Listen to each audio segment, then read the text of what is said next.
কোরআনের বিরুদ্ধে যারা ডাইরেক্ট ইনডাইরেক্ট লেগেছে আল্লাহ একটাকেও ছাড়ে নাই।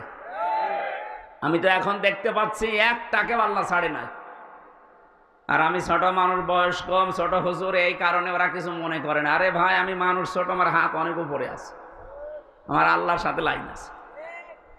মুসাফির অবস্থায় আছি, মাজলুম অবস্থায় আছি, বর দোয়া করতে বাধ্য করবেন না।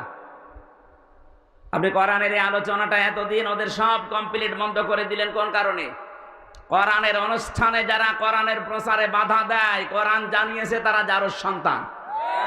আপনি কি আপনার জন্ম নষ্ট করে ফেললেন? আপনার বাবা হয়তো আপনাকে জন্ম দিয়েছিল, কিন্তু কোরআনের পেছনে লেগে নিজের জন্ম এখন বিতর্কিত করে ফেললেন। আমি সত্যিই কিন্তু জানিয়েছি, এই যে কোরআন আমার সামনে। আমি অপু ভাইকে বলেছি, তারেক জিয়া পিএস এর সাথে, যে এইরকম একটা লোক সেদিন বক্তব্য দিয়েছে, এটা বিএনপির লোক না, এটা একটা ক্যান্সার। আমরা সবাই